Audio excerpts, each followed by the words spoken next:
Hello everyone, कैसे हो आप सभी लोग। आई होप आप बहुत अच्छे होंगे और अच्छे से तैयारी भी चल रही होगी। सो आज हम करने वाले हैं मंथली एमसीक्यू सीरीज का part 10 for the month of January. अगर आपने इसका प्रीवियस पार्ट नहीं देखा है तो आप आई बटन पर क्लिक कर सकते हैं। यहाँ पे आपको इसका लिंक विजिबल हो जाएगा और इस लेक्चर की जो पीडीएफ है वो एज यूजुअल आपको हमारे टेलीग्राम चैनल पर मिल जाएगी, जिसका लिंक मैंने डिस्क्रिप्शन बॉक्स में आपके साथ शेयर किया हुआ है। आप इसे ज्वाइन कर सकते हैं एंड पीडीएफ डाउनलोड कर सकते हैं। तो चलिए जल्दी से स्टार्ट करेंगे आज का सेशन। पहला आपको क्वेश्चन है, which state government has launch the enhanced Maiya Samman Yojana to provide financial assistant to women.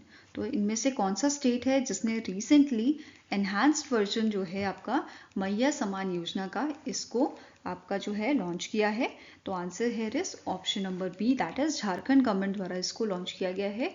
वैसे ये जो स्कीम थी आपकी, इस स्कीम को इनिशियली अगस्त के महीने में, अगस्त 2024 में इसको जो है आपका लॉन्च किया गया था। और जो फाइनेंशियल असिस्टेंट यहाँ पे प्रोवाइड किया जाना था वो था आपका 1000 रुपीज़। ठीक है, वो था आपका 1000 रुपीज़। तो ये ध्यान में रखना है। और अभी जो एनहांस्ड वर्जन है इसका, इस एनहांस्ड वर्जन में बोला गया है कि जो फाइनेंशियल असिस्टेंट होगा वो आपका कितना दिया जाएगा, आपका 2500 दिया जाएगा। ठीक है, 2500 ये आपका कर दिया गया है। पहले 1000 था, अब 2500 फाइनेंशियल असिस्टेंट विमेंस को प्रोवाइड किया जाएगा। इसके लिए एलिजिबिलिटी क्या है, एक तो जो पर्सन है वो फीमेल होना चाहिए और रेजिडेंट होना चाहिए झारखंड का, और जो विमेन है इनकी एज होनी चाहिए 18 से 50 साल के बीच में। क्लियर है। और ये जो आपका फाइनेंशियल असिस्टेंट जो प्रोवाइड किया जाना है 2500 का, ये स्टार्ट हुआ है दिसंबर 2024 से। मतलब 2024 का मतलब दिसंबर 2024 की जो पेमेंट आई होगी इनको, वो आई होगी 2500 रुपये। ठीक है।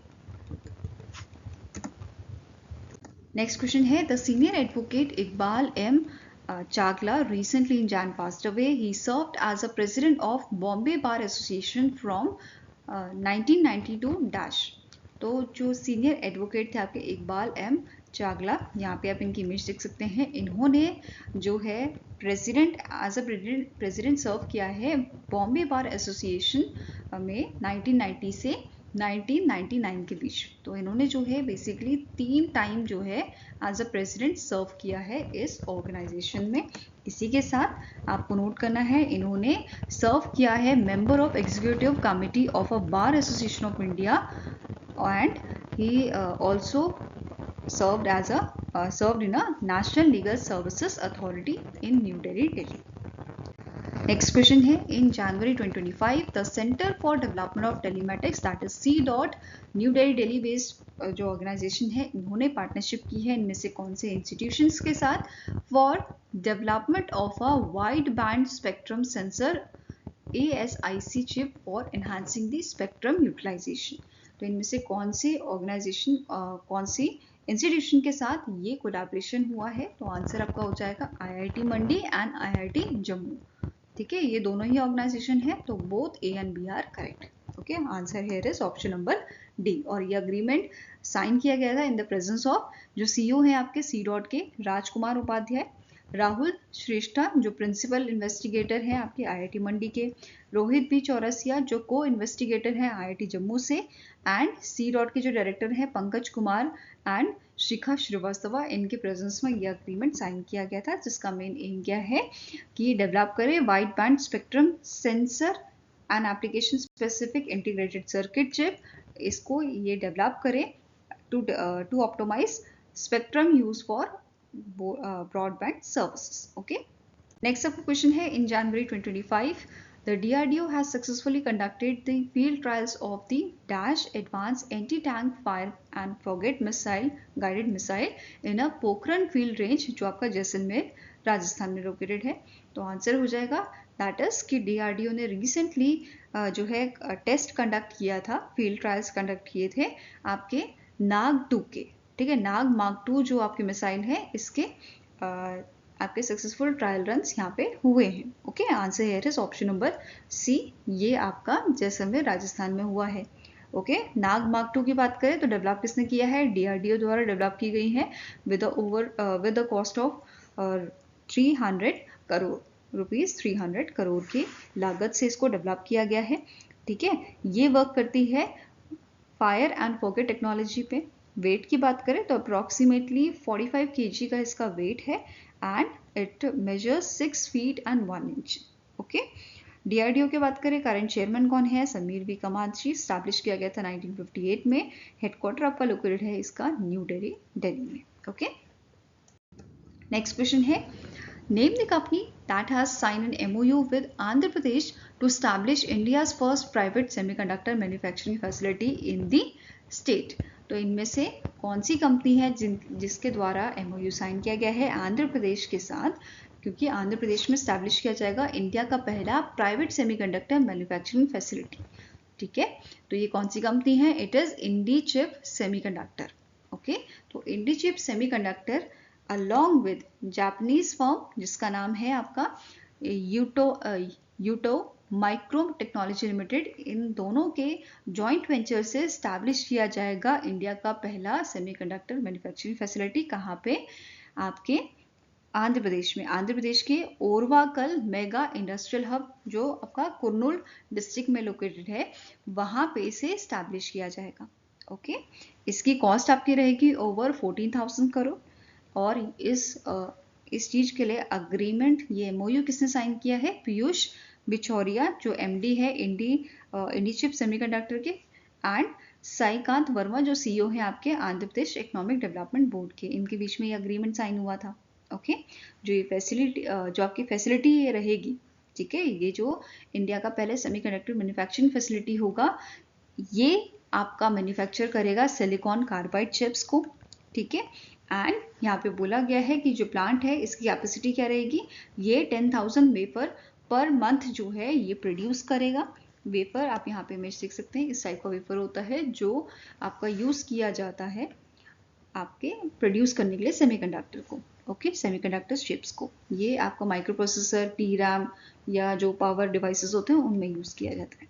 ओके, और ये भी यहाँ पे मेंशन किया गया था आने वाले 2-3 सालों में इसकी जो प्रोडक्शन कैपेसिटी होगी ये 10,000 वेफर्स पर मंथ से बढ़ाकर 50,000 वेफर्स पर मंथ कर दी जाएगी।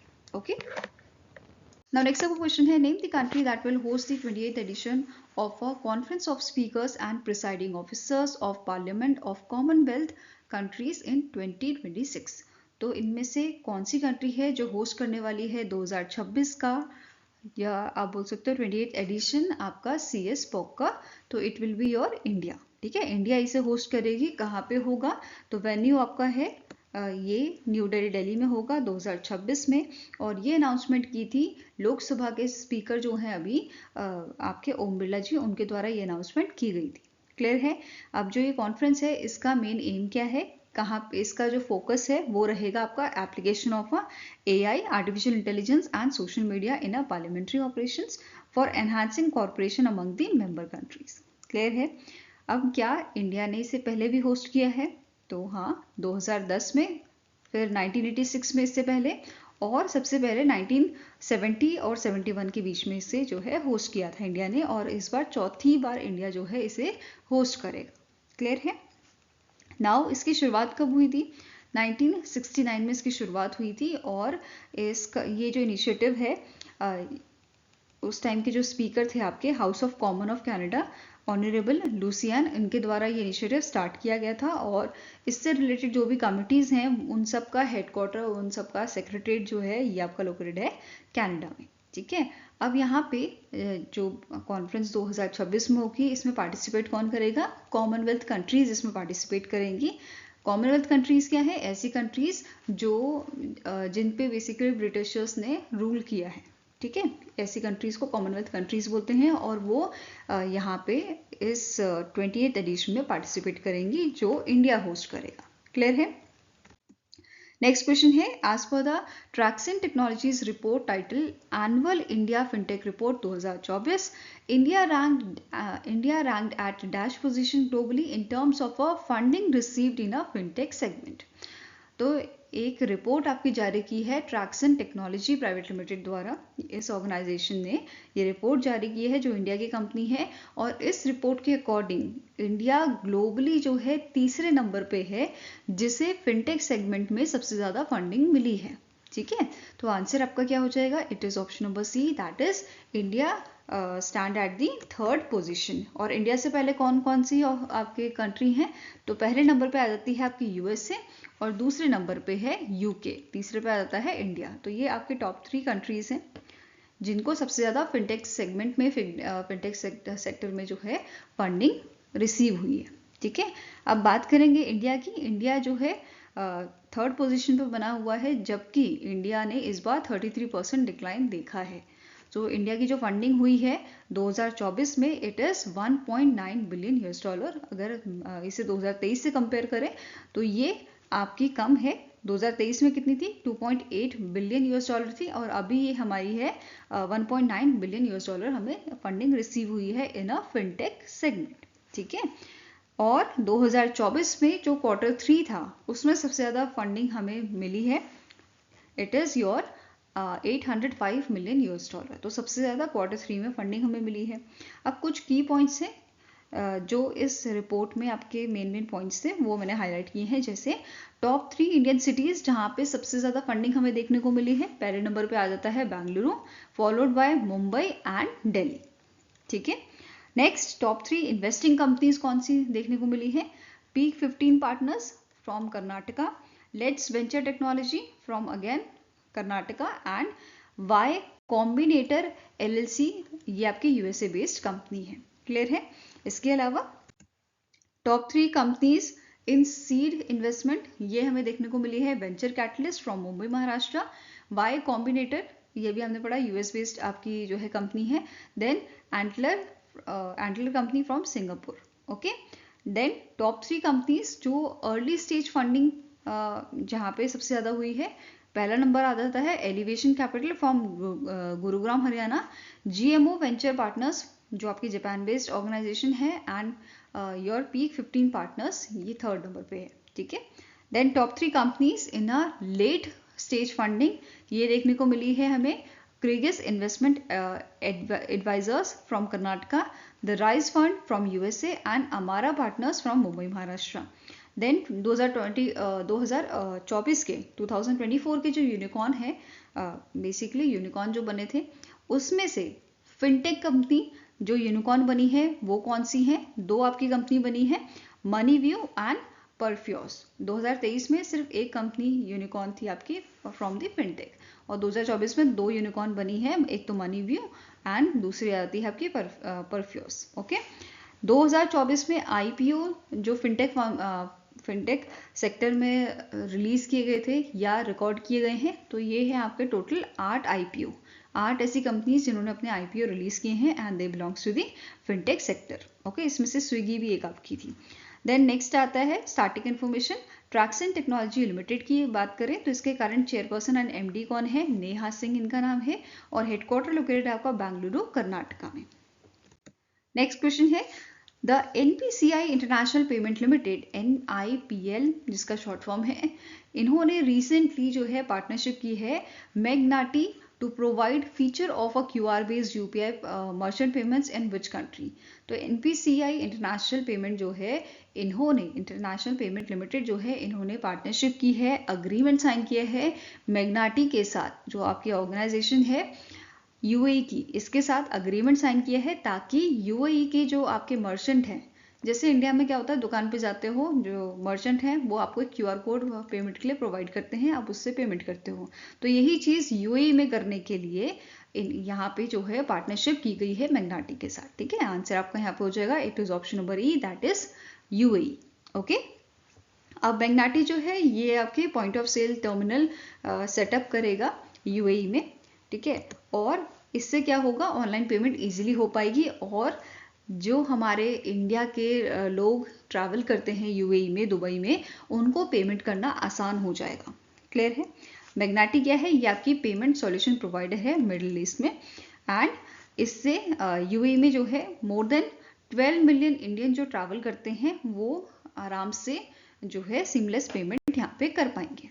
ओके, नेक्स्ट आपको क्वेश्चन है, recently in January the competition commission of India has approved the acquisition of dash % share holding of Ashoka Concessions Limited, that is ACL, by the Ashoka Buildcon Limited, that is ABL.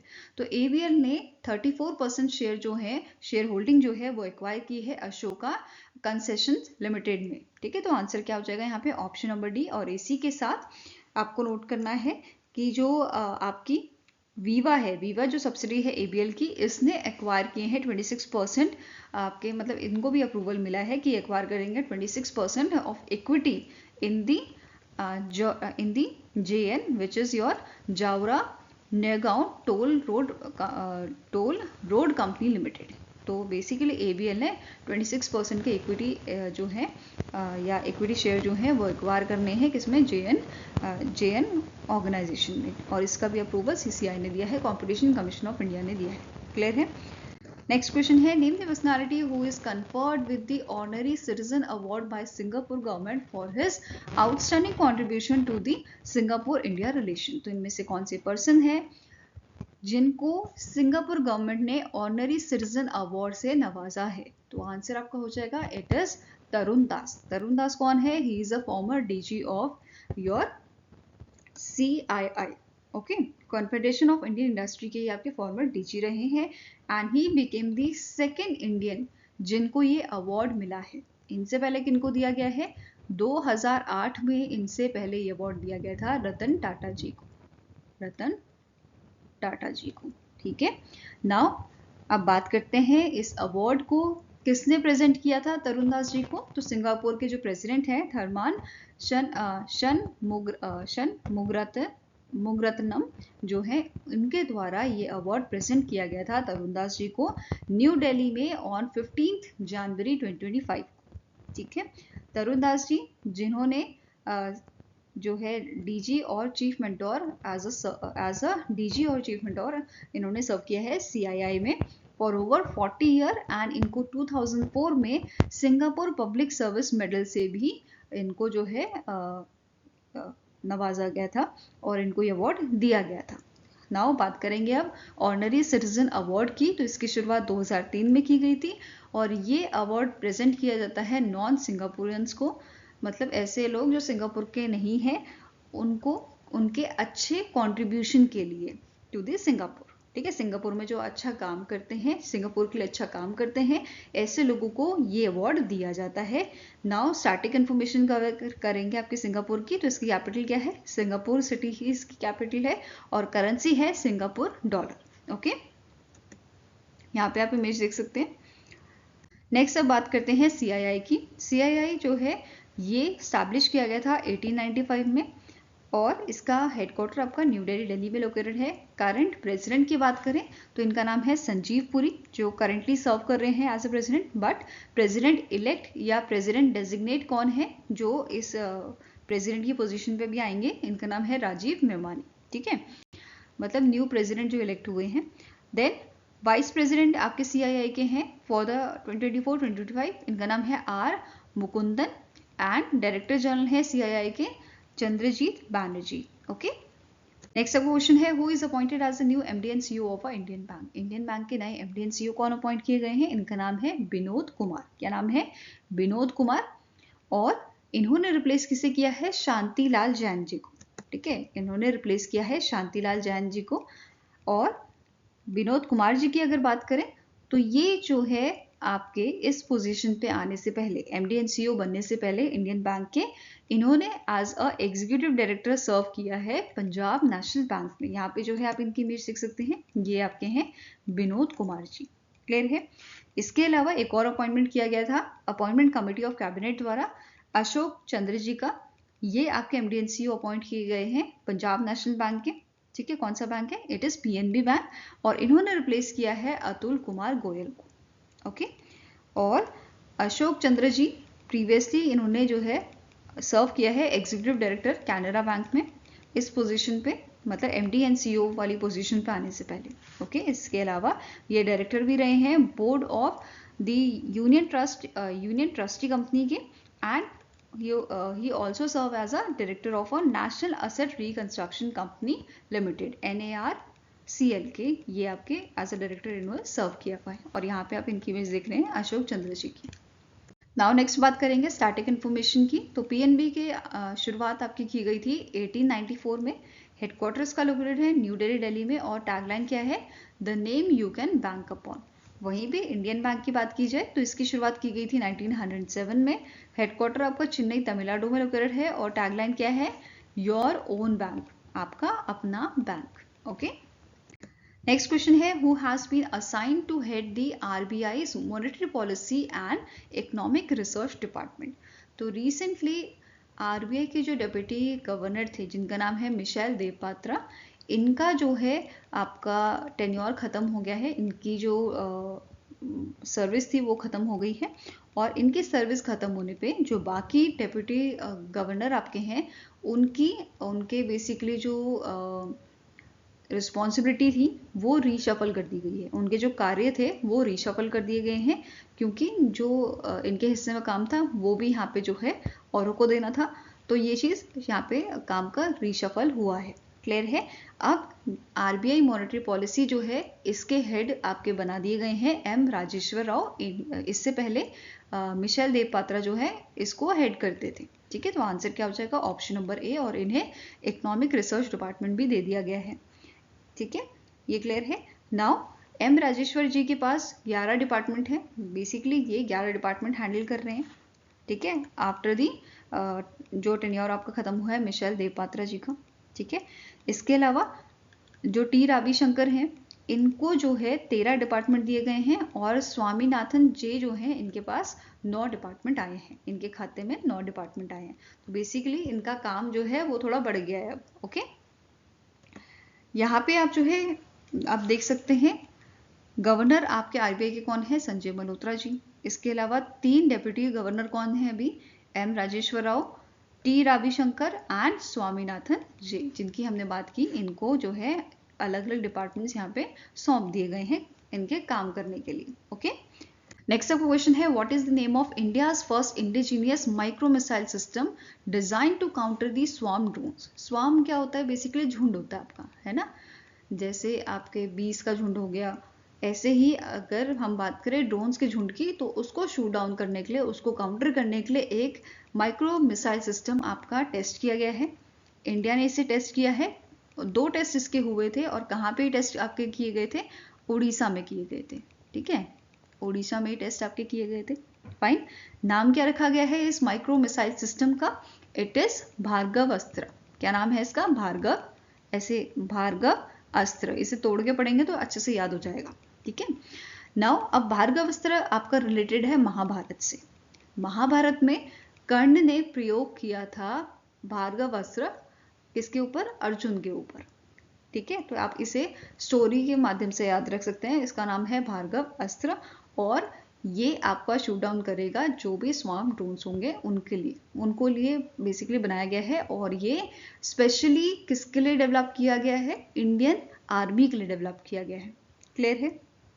Now अब बात करेंगे इससे related और information की, कि जो भार्गव अस्त्र है डेवलप कौन सी कंपनी ने किया है, it is economic explosive limited, जो सब्सिडी है सोलर इंडस्ट्रीज इंडिया की। ओके, अब इसकी कैपेबिलिटी की बात करें, काबिलियत की बात करें, तो ये आपका एक बारी में मोर देन 64 माइक्रो मिसाइल्स जो है ये आपका फायर कर सकता है। ठीक है, मोबाइल प्लेटफॉर्म हो या हाई एल्टीट्यूड एरिया हो, कहीं भी वर्क कर सकता है, अच्छे से ऑपरेट कर पाएगा।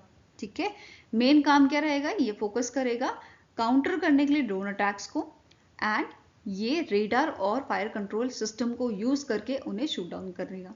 ओके, रेंज की बात करें तो लार्ज ड्रोन्स की रेंज यहाँ पे है आपकी 10 किलोमीटर्स की, और स्मॉल ड्रोन्स की कितनी है, 6 किलोमीटर्स की है। ठीक है, ये क्लियर है। नेक्स्ट आपका क्वेश्चन है, Indian army day is celebrated every year on dash to honour the courage and dedication of a Indian army soldier. तो इनमें से कौन सा दिन है, कौन सी डेट है जिस दिन हम ऑब्जर्व करते हैं Indian army day, it is your 15 जनवरी। ठीक है, 15 जनवरी को ऑब्जर्व किया जाता है, और इस बार हमने 77th एडिशन जो है वो ऑब्जर्व किया था भारतीय सेना दिवस का। क्लियर है। नाउ इस ओकेजन पे पीएम मोदी जी ने कमीशन किए हैं 3 INS इंडियन नेवल शिप। पहला है आपका INS सूरत, INS नीलगिरी और INS बख्शीर को कमीशन किया गया है इंडियन नेवी में। ओके, पहली बार ऐसा देखा गया है कि 3 चीजें एक साथ कमीशन की गई हैं, डिस्ट्रॉयर, फ्राइगेट एंड सबमरीन, तीनों को एक ही साथ कमीशन किया गया है। ओके, नाउ INS सूरत की बात करें तो ये आपका बिलोंग करता है विशाखापट्टनम क्लास से and it is the 4th destroyer from the project 15B। Nilgiri जो है ये आपका पहला शिप है प्रोजेक्ट 17A का। INS बख्शीर की बात करें तो ये आपका 6th जो है प्रोजेक्ट है, 6th सबमरीन है P-75 स्कॉर्पियन प्रोजेक्ट का from the Kalvari class submarine. Okay, इसके अलावा आपको नोट करना है जो ये इवेंट आपका हुआ था इंडियन आर्मी डे का, ये कहाँ पे हुआ था? पुणे महाराष्ट्र में हुआ था।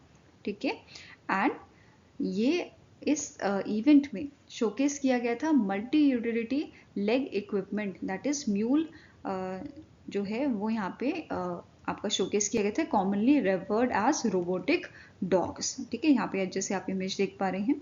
और इस इवेंट में नेपाली आर्मी जो बैंड है उसने भी पार्टिसिपेट किया था इस परेड में, और फर्स्ट टाइम इनका पार्टिसिपेशन देखा गया है जिसमें 33 मेंबर्स थे इस बैंड में और 3 विमेन सोल्जर भी इसमें शामिल थी। नेक्स्ट आपका क्वेश्चन है, which state government has launch Swami Vivekananda Yuva Shakti mission on occasion of a national youth day 2025। National youth day जो हम मनाते हैं 12 जनवरी को, और इस ओकेजन पे आपकी एक स्टेट गवर्नमेंट है मध्य प्रदेश स्टेट गवर्नमेंट, जिन्होंने स्वामी विवेकानंदा युवा शक्ति मिशन लॉन्च किया था। ठीक है, तो आंसर क्या हो जाएगा? इट इज ऑप्शन नंबर ए। और इस मिशन का मेन एम क्या है कि हमें अचीव करना है 100% pass rate for students in a board exams for class 12th and 10th। ठीक है, और ये टारगेट है हमारा 2030 का। ओके, ऐसा यहाँ पे कहा गया था मध्य प्रदेश की गवर्नमेंट द्वारा। नाउ अब इस ओकेजन पे एक पोर्टल भी लॉन्च किया गया है, स्वामी विवेकानंदा युवा शक्ति मिशन पोर्टल, और इसकी थीम सॉन्ग भी आपका यहाँ पे लॉन्च किया गया था। और जो पोर्टल है इसका मेन काम क्या रहेगा? जनरल पब्लिक को इंफॉर्मेशन प्रोवाइड करना इस मिशन से रिलेटेड। ओके, नाउ इस ओकेजन पे लोगो भी आपका जो है अनवील किया गया था, जिसमें मेंशन किया गया था मोटो आत्मा दीपो भवा संवाद समर्थ्य समृद्धि। ठीक है, ये लोगो ये जो मोटो है ये भी इसमें मेंशन किया गया था। साथ में ही यहाँ पे इनॉग्रेट की गई थी वर्ल्ड की लार्जेस्ट 3D रंगोली, जिसमें स्वामी विवेकानंद जी बने हुए थे।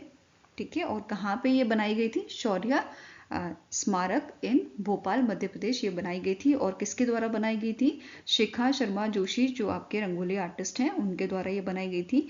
एंड ये आपकी जो है बनाई गई थी 18,000 स्क्वायर फुट आर्ट वर्क में। ओके, ये क्लियर है? नाउ आपका नेक्स्ट क्वेश्चन है, इंडिया ने साइन किया है हज agreement with Saudi Arabia securing a Kota of a dash pilgrims for the year 2025। तो 2025 का जो आपका हज यात्रा होगी, बेसिकली इसकी यहाँ पे बात की जा रही है कि इंडिया ने अग्रीमेंट साइन किया है सऊदी अरेबिया के साथ कि वो सिक्योर करेंगे कोटा ऑफ अ 1,75,025 पिलग्रिम्स का फॉर द ईयर 2025। तो आंसर यहाँ पे आपका हो जाएगा ऑप्शन नंबर डी। और इस अग्रीमेंट को साइन किया था किरण रिजिजू ने, जिनका विजिट था सऊदी अरेबिया में 11 से 14 जनवरी को। क्लियर है? ओके, नाउ इस अग्रीमेंट को इंडिया की तरफ से तो किरण रिजिजू जी ने साइन किया था, वेयर सऊदी अरेबिया की तरफ से जो आपके हज एंड उमराह तौफीक बिन फवजान अल रहीबा जो आपके हज एंड उमराह के मिनिस्टर हैं, इनके द्वारा ये अग्रीमेंट साइन किया गया था। इसके अलावा यहाँ पे मेंशन किया गया था एज पर दी हज पॉलिसी 2025 30% जो आपका कोटा होगा, ठीक है, 30% ऑफ इंडियाज टोटल हज कोटा जो है ये एलोकेट किया गया है प्राइवेट हज ग्रुप ऑर्गेनाइजर को, वेयर 70% जो है ये प्रोवाइड किया गया है हज कमेटी ऑफ इंडिया को। क्लियर है? इसके अलावा किरण रिजिजू जी ने जो 4th एडिशन था हज एंड उमरा कॉन्फ्रेंस एंड एग्जीबिशन का, इससे भी अटेंड किया था जो जेदा सऊदी अरेबिया में हुआ था। क्लियर है? नेक्स्ट क्वेश्चन है, the import project has secured ₹dash crore to enhance natural rubber quality in a north east.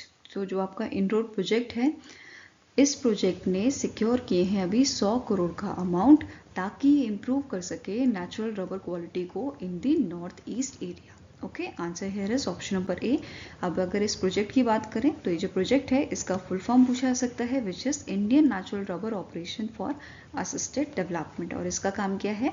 Skill development करना, मतलब कि जो आपके रबर प्रोड्यूसर, रबर उगाने वाले फार्मर्स हैं, उनको अच्छी ट्रेनिंग और अच्छे स्किल्स सिखाए जाएं ताकि अच्छी क्वालिटी का नेचुरल रबर आपका उगाया जा सके। ओके, अब जो प्रोजेक्ट है इसे इम्प्लीमेंट कौन करता है? रबर बोर्ड ऑफ इंडिया इसे इम्प्लीमेंट करता है और फाइनेंशियली इसे सपोर्ट कर रही है ATMA, विच इज़ जहाँ पे आपके 4 मेंबर्स हैं ऑटोमेटिव टायर मैन्युफैक्चरर एसोसिएशन के, ये इन्हें फाइनेंशियली सपोर्ट करते हैं इस प्रोजेक्ट को, जिसमें अपोलो टायर्स शामिल है, CEAT tyres, JK tyres and MRF tyres आपके शामिल हैं, ऐसी ऑर्गेनाइजेशंस।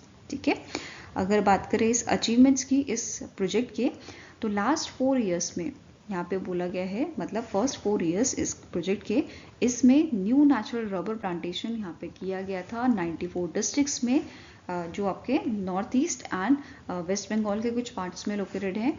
एंड इसमें यहाँ पे उन्होंने कवर किया है 1,25,272 हेक्टेयर्स का एरिया, मतलब इतने एरिया में न्यू नेचुरल रबर जो है उसका प्लांटेशन किया गया है। ठीक है, नेक्स्ट क्वेश्चन है, the union minister Piyush Goyal has launch the national turmeric board in a new Delhi to boost turmeric industry, या गोल्डन स्पाइसेस से हम कहते हैं टर्मरिक को, इन इंडिया। अब क्वेश्चन हेयर इज कि हेडक्वार्टर कहाँ है इस बोर्ड का, नेशनल टर्मरिक बोर्ड का हेडक्वार्टर कहाँ पे सेटअप किया गया है? तो answer here is Telangana Nizamabad में इसको सेटअप किया गया है। ठीक है, ये जो बोर्ड बनाया गया है इसका काम क्या रहेगा कि जो भी चैलेंजेस फेस किए जा रहे हैं फार्मर्स के द्वारा, ठीक है, उसको ये लुकआउट करेगा एंड इस चीज़ की इंफॉर्मेशन या ये सब चीज़ें ये किसको बताएगा? गवर्नमेंट डिपार्टमेंट्स को, एजेंसी को, उनके बीच में ये कन्वे करेगा। ओके, नाउ अब यहाँ पे जो नेशनल टर्मरिक बोर्ड है इसके आपके चेयरपर्सन कौन बनाए गए हैं? इनका नाम है पाले गंगा रेड्डी, ये अपॉइंट किए गए हैं first chairperson national turmeric board के। Okay, and it will function under the department of commerce, जो ministry of commerce and industry के अंडर आता है। क्लियर है? इसके अलावा कुछ की पॉइंट्स देखते हैं, जैसे स्पाइस बोर्ड ऑफ इंडिया ने कुछ डेटा आपको रिलीज किया है, विच इज कि इंडिया में 3.05 लाख हेक्टेयर में जो टर्मरिक है ये कल्टीवेट की जाती है, ये उगाई जाती है। और इस बार 2023-24 का डेटा अगर हम बात करें तो प्रोडक्शन यहाँ पे हुआ था टर्मरिक का 10.74 लाख टन्स का। ओके, अगर बात करें हम एक्सपोर्ट की तो कितना हमने एक्सपोर्ट किया है हल्दी? 1.62 लाख टन्स हमने जो है टर्मरिक एक्सपोर्ट किया है। एंड टर्मरिक प्रोडक्ट्स जिनकी वैल्यू आपकी 226.5 मिलियन $, है, इसको हमने यहाँ पे एक्सपोर्ट किया था 2023-24 के दौरान। ओके, इसके अलावा और क्या चीज़ें यहाँ पे मेंशन की गई हैं, जैसे इंडिया में 30 प्रकार की टर्मरिक जो है, हल्दी जो है वो प्रोड्यूस की जाती है, और इंडिया वर्ल्ड का लार्जेस्ट प्रोड्यूसर और कंज्यूमर है टर्मरिक का, इवन एक्सपोर्टर भी है टर्मरिक का। ठीक है, सबसे ज़्यादा एक्सपोर्ट कौन करता है टर्मरिक? इंडिया करता है। ओके, नाउ इंडिया की बात हो ही रही है, तो इंडिया में सबसे ज़्यादा कौन से स्टेट में हल्दी उगाई जाती है? तो 3 आपके स्टेट, आपके अगर हम टॉप 3 स्टेट्स की बात करें तो महाराष्ट्र, तेलंगाना और कर्नाटका इसमें आ जाता है, followed by your Tamil Nadu. Okay, then leading export market की सबसे ज़्यादा एक्सपोर्ट हम कौन सी कंट्री को करते हैं हल्दी? बांग्लादेश को करते हैं, UAE को, USA एंड मलेशिया को। इसके अलावा इंडिया में सबसे ज़्यादा जो एक्सपोर्ट की जाती है हल्दी वो कौन से स्टेट द्वारा की जाती है? तेलंगाना द्वारा, मतलब तेलंगाना की जो हल्दी है वो सबसे ज़्यादा एक्सपोर्ट की जाती है, लगभग अराउंड 30% ऑफ टर्मरिक एक्सपोर्ट जो है वो तेलंगाना से होता है। ओके, नेक्स्ट वो क्वेश्चन है, which state has recently in January signed an MOU with the National Health Authority for the implementation of Ayushman Bharat प्रधानमंत्री जन आरोग्य योजना। तो इनमें से कौन सा स्टेट है जिसने रिसेंटली नेशनल हेल्थ अथॉरिटी के साथ MOU साइन किया है ताकि ये स्टेट में इम्प्लीमेंट कर सके आयुष्मान भारत प्रधानमंत्री जन आरोग्य योजना को, जिसको 2018 में लॉन्च किया गया था? तो answer here is option number B, that is Orissa. Orissa में से इम्प्लीमेंट किया जाना है, और उड़ीसा इस योजना को इम्प्लीमेंट करने वाला 34th स्टेट बना है। अब आप बोलोगे 34th स्टेट कैसे? बेसिकली यूनियन टेरिटरी और स्टेट दोनों को मिला के यहाँ पर बात की जा रही है, तो 34th ये स्टेट बन गया है। अगर बात करें एट प्रेजेंट तो 26 स्टेट्स एंड 18 यूनियन टेरिटरीज में इस स्कीम को, इस योजना को जो है ऑलरेडी इम्प्लीमेंट किया गया है। ठीक है, तो इन 26 स्टेट और 18 यूनियन टेरिटरी ने साइन किया है MOU नेशनल हेल्थ अथॉरिटी के साथ फॉर इम्प्लीमेंटेशन ऑफ दिस योजना। ओके, एक्सेप्ट यहाँ पे आपके कुछ ऐसे स्टेट हैं जिन्होंने नहीं किया है, जैसे दिल्ली हो गया और वेस्ट बंगाल हो गया। ठीक है, नाउ इसे लॉन्च कब किया गया था स्कीम को? 2018 में PM मोदी जी ने लॉन्च किया था रांची झारखंड में। और इसका मेन एम क्या है कि ये आपको कैशलेस हेल्थ कवर प्रोवाइड करता है 5 लाख रुपए का per family per year. Okay, for the secondary and tertiary care hospitalisation across the public and private empanelled hospital. जो भी एम्पैनल्ड हॉस्पिटल होंगे, चाहे पब्लिक हो प्राइवेट हो, सभी में आपको जो है यहाँ पे cashless health care cover 5 lakh का पर फैमिली दिया जाएगा पर ईयर। ओके, नाउ नेक्स्ट आपको क्वेश्चन है, which of the following bank has launch the liquid FD scheme? तो इनमें से कौन सा बैंक है जिसने लॉन्च किया है liquid FD scheme? It is launch by the bank of Baroda. ठीक है, किसने लॉन्च किया है? बैंक ऑफ बड़ौदा, और इसका पूरा नाम है BOB लिक्विड FD स्कीम। ठीक है, इस स्कीम के बारे में जानते हैं।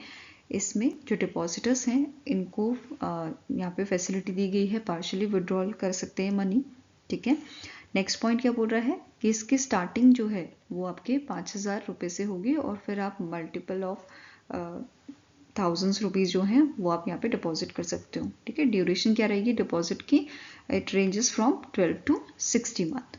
ओके, नाउ नेक्स्ट है जो इंटरेस्ट रेट रहेगा जनरल पब्लिक के लिए ये 4.25 से लेके 7.15% रहेगा, वेरस सीनियर सिटीजन के लिए ये ज़्यादा रहेगा which is 7.30%। And additional interest rate भी यहाँ पे दिया जाएगा सीनियर सिटीजन को जिनका डिपॉजिट आपका होगा below ₹3 crore. Okay, now starting information cover कर लेते हैं बैंक ऑफ बड़ौदा की। इसके करंट MD एंड CEO है देवदत्ता चंद। हेडक्वार्टर लोकेटेड है वडोदरा गुजरात में। टैगलाइन क्या है? इंडिया का इंटरनेशनल बैंक। ओके, स्टैब्लिश किया गया था इसे 1908 में। इसके अलावा आपको नोट करना है कि जो प्री मेच्योर क्लोजर कंडीशंस यहाँ पे क्या है। अगर आप प्री मेच्योरली क्लोज करते हो उस केसेस में आपको क्या क्या चीज़ें यहाँ पे फेस करनी होंगी। पहला, अगर आपका जो FD है वो आपका अप टू 5 लाख है, इन दैट केस यहाँ पे कोई पेनल्टी नहीं लगाई जाएगी with a completed duration of at least 12 month. ठीक है, नेक्स्ट पॉइंट क्या बोला है? अगर आपकी FD बिलो ₹1 करोड़ है, इन दैट केस 1% पेनल्टी यहाँ पे इम्पोज की जाएगी। ठीक है, अगर आपकी FD जो है 1 करोड़ से मतलब आपकी 1 करोड़ या उससे ज़्यादा है, इन दैट केस 1.5% की पेनल्टी आपको इम्पोज की जाएगी।